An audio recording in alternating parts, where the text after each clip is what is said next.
Morning fans, once again Tim Cooper, Cooper's Automotive Repair. I'm working on this Ford F250 Super Duty. This is my brother's truck. It was in last week and had a misfire. It's the first thing we did. So we scan tested it and I wanted to find out what caused the misfire. It was a coil that we replaced. Well, what caused the coil to go bad? And sitting right here, I noticed this heater control valve was leaking oil, or leaking coolant, excuse me, right on top of the coil pack and actually taking the coil pack out.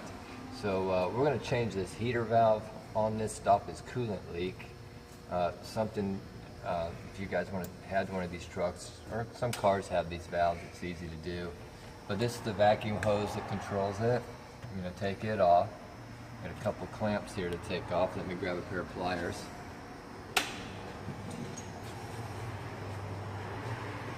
Now obviously coolant systems, when they're hot, they build pressure, so you don't feel this hose. And if it feels like there's pressure there, you don't want to take any chances, but you want it to cool down. But barely break this until you feel that, you can hear that pressure bleed off. I don't know if you heard that or not. Get it bled off, okay? And it just got continuous tension clamps on it. We got two of them. We got one right here. And squeeze those together and slide it back. We got one right here. Same thing, we'll squeeze those together and slide it back. You're going to leak some coolant when we pull these lines off. Nothing you can do about that. Underneath it, you kind of soak some of it up, but when you get done, you just rinse all these things out. But this is so simple to do. Pull the hose off of one side.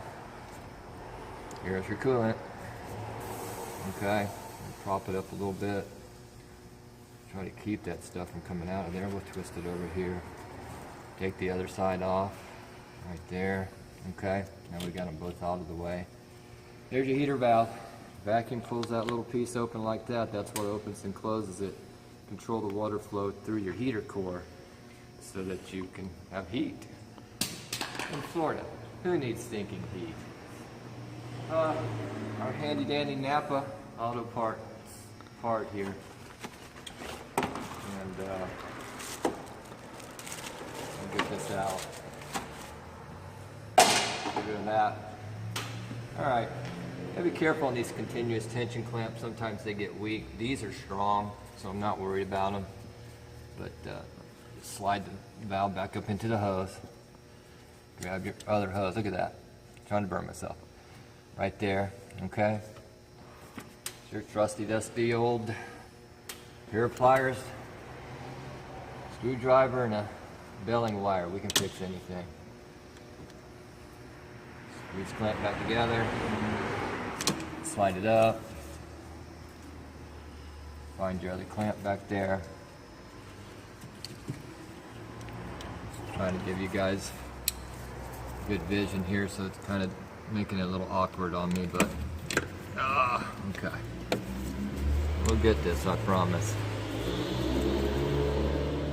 Get a hold of the back clamp, and squeeze it together, and pull it up into there. Make sure it's up on the nipples of the heater valve.